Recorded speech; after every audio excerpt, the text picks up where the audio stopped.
எந்நேரமும் ஃபோனை பார்த்துக்கிட்டே இருந்தால் வீட்டில் வேலை இல்லை, யார் செய்வா? உங்களுக்கு 3 டைம் வடித்து குட்டி குட்டியே நான் இந்த நிலைமைக்கு வந்துட்டேன். முட்டி வலிக்குது, கை வலிக்குது, கழுத்து வலிக்குது. கொஞ்சமாவது நான் சொல்கிறத கேட்குறியா? நான் ஃபோனை பார்க்குறேன்னு தான் உங்களுக்கு தெரியுதுமா. ஆனால் நான் எவ்வளோ கஷ்டப்பட்டுட்ருக்கேன்னு உங்களுக்கு தெரிலல்ல. அப்படி என்னடி கஷ்டப்பட்டுட்ட நீ? இந்த பாலா போன பீரியட்ஸ் இன்றைக்கி வந்து தொலைஞ்சிடுச்சு.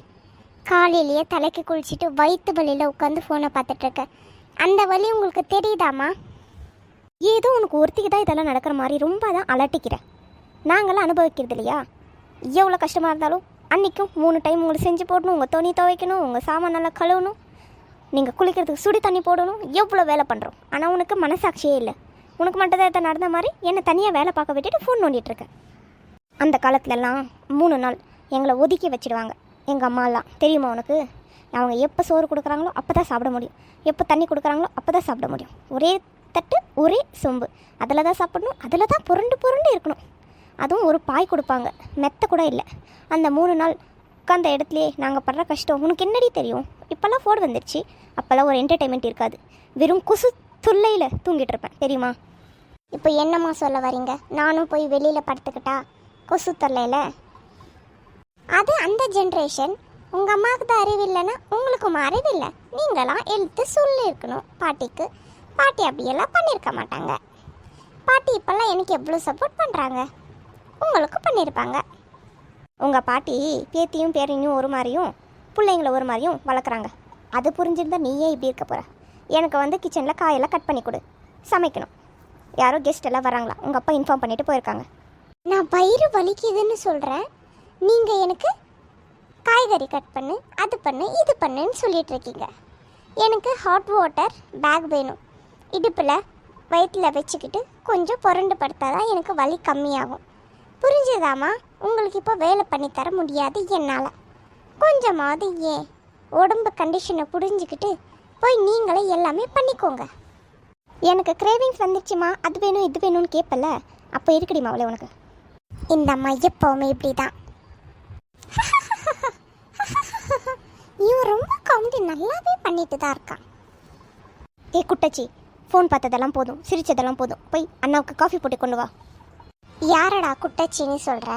நீ தான் குண்டு பூசணிக்கா, தபரா செட்டு தலையா, சுருட்ட மண்டக்காரா. போதும் என்னை புகழ்ந்ததெல்லாம். போய் காஃபி போட்டு தர முடியுமா முடியாதா? நான் அம்மா கிட்ட சொல்லட்டா? எனக்கு உடம்பு சரியில்லை, மூடிட்டு போய் உனக்கு வேணும்னா நீயே வச்சு குடி. சும்மா என்னை கடுப்பேத்துற வேலை வச்சுக்காத. உட்காந்து நல்லா சிரித்து ஃபோன் பார்த்துட்ருக்க, உனக்கு உடம்பு சரியில்லைன்னு என்கிட்டயே புழுகுறியா?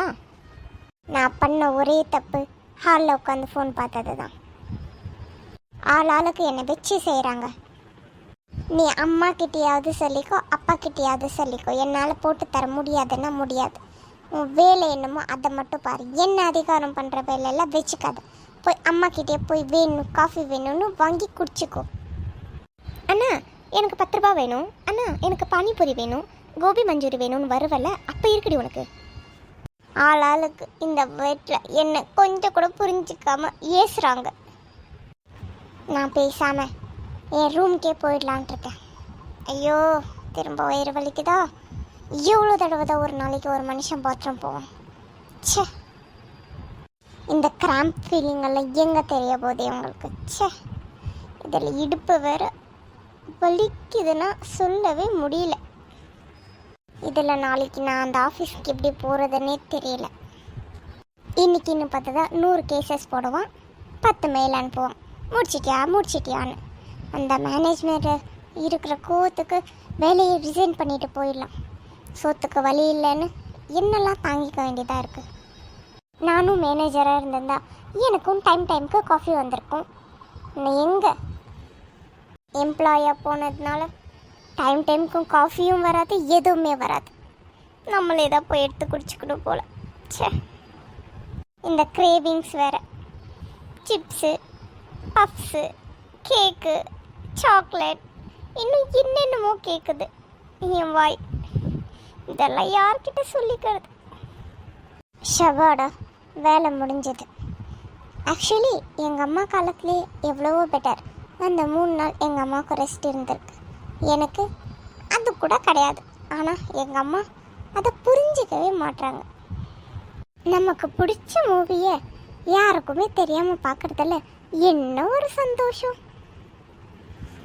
அடியே ஷோபா, அத்தை மாமாலாம் வந்திருக்காங்க, வாடி சீக்கிரமா ஹாலுக்கு. என்னது, அத்தை மாமாலாம் வந்திருக்காங்களா? அப்போ அவர் பையனும் வந்திருக்காராமா? ஆமாம், சுப்புவும் வந்திருக்கான். சீக்கிரமா வா, அவங்கெல்லாம் உன்னை கேட்டுட்டு இருக்காங்க. எனக்கு பிடிச்சதெல்லாம் இந்த நாட்களில் தான் நடக்கணுமா? ச்சே, மாமா வேற இன்னைக்கு வந்திருக்காங்க. தெரிஞ்சிருந்தா நான் இன்னும் நல்லா அலங்காரம் பண்ணிட்டு இருந்திருப்பேன். இந்த மூட் அப்செட்டில் எதுவுமே பண்ணாமல் பிச்சைக்காரி மாதிரி உட்காந்துட்டு இருக்கேன். சரி, ஒன்றும் பண்ண முடியாது, போய் தான் பார்ப்போம். அத்தை மாமா எல்லாரும் நல்லா இருக்கீங்களா? எப்போ வந்தீங்க? நீ நல்லா இருக்கே ஷோபா, நாங்கள் எல்லாம் அப்போவே வந்தோம், உன்னை தான் கேட்டுட்டு இருந்தோம். நீ எப்படி இருக்க? யா, ஐம் குட் அண்ட் ஃபைன் அத்தை. திடீர்னு வந்திருக்கீங்க, ஒரு இன்ஃபர்மேஷன் கூட இல்லை. கள்ளி மறைமுகமாக என்ன தான் கேட்குறா. அது ஒன்றும் இல்லை ஷோபா, இந்த பக்கமாக ஆஃபீஸ் வேலையாக வந்தேன். அத்தை மாமாவும் உங்கள் ஃபேமிலியை பார்க்கணுன்னு ரொம்ப நாளாக சொல்லிட்டு இருந்தாங்க. அதான் இந்த பக்கம் அவங்களையும் கூட்டிகிட்டு என் ஆஃபீஸ் ஒர்க்கையும் முடிச்சுட்டு போகலான்னு வந்தேன். திருடர் மாமா என்னதான் பார்க்க வந்திருக்காரு, ஆனால் மறைமுகமாக சொல்கிறாரு பாத்தியா? அதான் எங்கள் மாமா. சரிப்பா. அம்மா, நீங்கள் ரெண்டு பேரும் போய் ஏதோ அத்தைக்கிட்ட பேசணும்னு சொல்லியிருந்தீங்களே, போய் பேசிட்டு வந்துடுங்க. நம்ம சீக்கிரமாக போகலாம், எனக்கு ஆஃபீஸ்க்கு டைம் ஆச்சு. என்ன மாமா அவசரம்? இருங்க, எங்கள் அம்மா சிக்கன் மட்டனெல்லாம் உங்களுக்காக தான் பண்ணிகிட்ருக்காங்க, சாப்பிட்டுட்டு போங்க. நீ பண்ணியிருந்தா எல்லாரும் சாப்பிட்ருப்போம். உங்கள் அம்மாவை பண்ண வச்சுட்டு நீயே பண்ண மாதிரி பில்டப் தர. யார் பண்ணாலும் ஒன்று தான் மாமா, சாப்பிட்டுட்டு போங்க. சரிம்மா இரு, நான் உங்கள் அம்மா கிட்ட பேசிட்டு வரேன். ஏன் ஷோபா, ஏன் உன் ஃபேஸ் ரொம்ப டல்லாக இருக்குது? அந்த 3 days வந்துடுச்சு மாமா, அதனால தான் டல்லாக இருக்குது.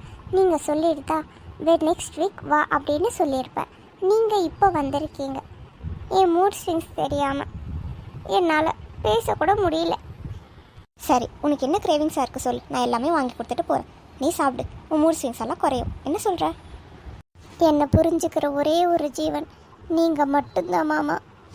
அதனால தான் உங்களையே நான் காதலிச்சு கல்யாணம் பண்ணணும்னு நினச்சேன். சின்ன குழந்த மாதிரி அழுதுகிட்டு. சரி, இப்போ நீ போய் ரூமுக்கு ரெஸ்ட் எடு. நான் இன்னொரு நாள் சாவகாசமாக வரேன், ஒரு நாளெல்லாம் இருந்துட்டு போகிறேன், சரியா? என்ன ஸ்நாக்ஸ் வேணுமோ நான் ஆர்டர் பண்ணிடுறேன், நீ வாங்கிக்கோ, சரியா? பாய் மாமா. ச்சே, மாமா எவ்வளோ நல்லவராக இருக்காரு. இவர் எனக்கு கணவராக வர்றதுக்கு நான் ரொம்பவே கொடுத்து வச்சிருக்கணும். ஷோபா, என்ன ஸ்நாக்ஸ் சாப்பிட்டுட்டு இருக்க? கிளம்பு, நம்ம சீக்கிரமாக கோயிலுக்கு போகணும். நான் எவ்வளோ வாட்டிமா உங்களுக்கு சொல்கிறது? நான் தான் பீரியட்ஸ்ன்னு சொல்லிட்டேன்ல, என்னால் வர முடியாதுன்னு சொல்லிட்டேன்ல, அப்புறம் என்ன, நீங்களே போயிட்டு வாங்க. 1 week ஆச்சு, இன்னமும் பீரியட்ஸ்ன்னு சொல்லிட்டு இருக்க? எனக்கு தான் தைராய்டு இஷ்யூஸ், பிசிஓடி, பிசிஓஎஸ் எல்லாம் இருக்குன்னு தெரியும் தானே. எல்லாமே சேர்த்து என்ன வெளுத்து வாங்குது. 8-9 days ப்ளீடிங் ஆகுது. 6 months 3 months ஒன்ஸ் தான் பீரியட்ஸ் ஆகிறேன். அதெல்லாம் உங்களுக்கு புரியாதுல்ல. என்னை குத்த சொல்ல மட்டும் வந்துடுறீங்க. பத்தாதுன்னு hair fall issue, body weight gain, குறைச்சாலும் திரும்ப வெயிட் போடுது. என்னால் இதெல்லாம் பொறுத்துக்கவே முடியலம்மா. அதனால தான் காலையில் சீக்கிரமாக எழுடி இந்த இஷ்யூஸ் எல்லாம் வராதுன்னு சொன்னேன். ஆனால் நீ கேட்டியா என் பேச்சு? இப்போ அனுபவிக்கிற. யார் இப்போ அனுபவிக்கிறாங்க? நீ தானே. உன் நல்லதுக்கு தானே சொன்னேன். என் பேச்சை கேட்டிருந்தா நீ இன்னைக்கு இந்த நிலைமையில் இருந்திருப்பியா? அடியே லூசு மம்மி, சீக்கிரம் எழுந்துட்டா மட்டும் இதெல்லாம் வராதா? இதுக்கு பல பிரச்சனை இருக்குது, பல காரணம் இருக்குது. போய் வேலையை பாருமா. பேட் வேறு காலி ஆயிடுச்சு, போய் வாங்கிட்டு வந்து கொடுத்துட்டு போங்க. ஆமாண்டி, மாதத்துக்கு உனக்கு 4-5 பேட் தேவைப்படுது, காசு இதுக்கே செலவாகுது. எனக்குன்னு வாங்கிட்டு வந்து நீங்கள் யூஸ் பண்ணிவிட்டு ஏன் மேலே பள்ளியை தூக்கி போடாதீங்க. கிளம்புங்க.